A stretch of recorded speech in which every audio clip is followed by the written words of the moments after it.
So where else could we possibly start but with the novel's very first line? I mean, right from the get-go, this isn't just an introduction, it's a mission statement. It promises a love story that's not going to be gentle or sweet. No, this is going to be epic, overwhelming, and powerful enough to completely reshape the world for everyone caught inside it. And at its core, this story is about a powerful but deeply imbalanced love triangle. You could even call it a constellation, really. Just three lonely souls, each trapped in their own orbit around the others. First up, we meet Sumire. She's our protagonist. She's passionate, she's messy, a truly brilliant, aspiring novelist who just wants to live her life with the raw intensity of a character in a Jack Kerouac book. You have to imagine this shot from a low angle, right? Books piled high all around her like skyscrapers, and Sumire is right there in the center, this whirlwind of creative chaos. And then you have Miyu.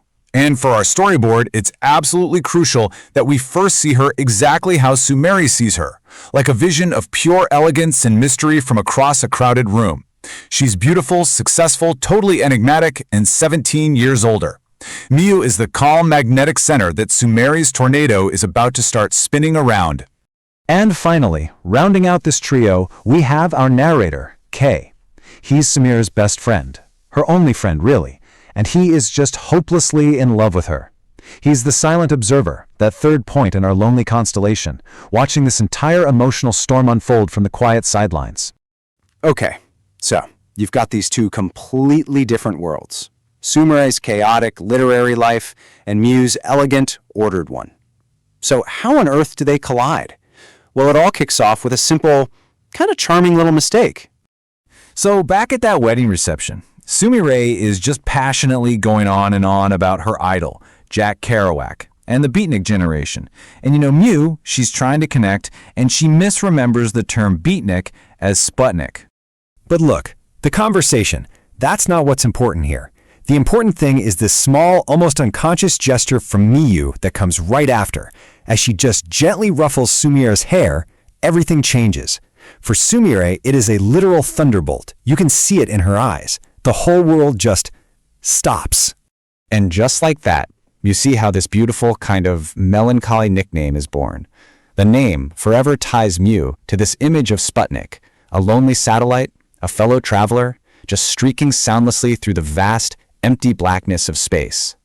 All right, let's fast forward a bit, because their relationship really starts to deepen. Sumire actually quits her bohemian life to go work for Miyu, and they end up traveling together to a remote Greek island.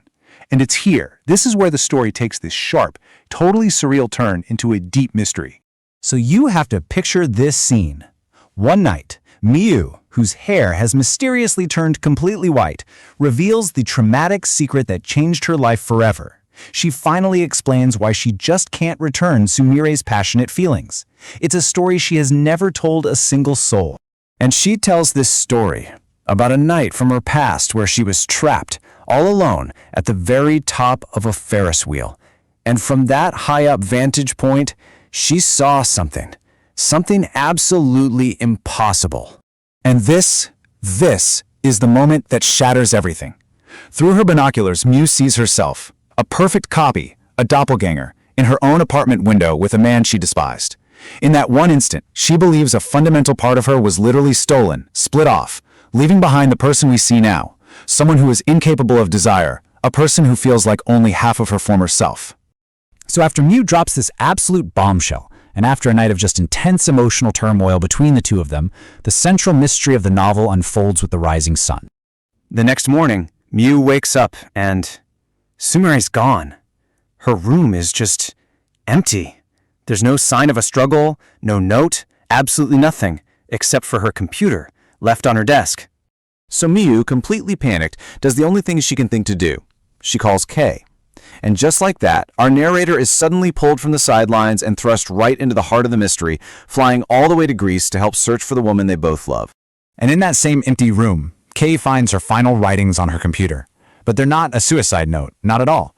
They're these philosophical explorations, her trying to make sense of Miyu's story, and her growing fascination with the idea of crossing a boundary, of breaking through the walls to get to the other side.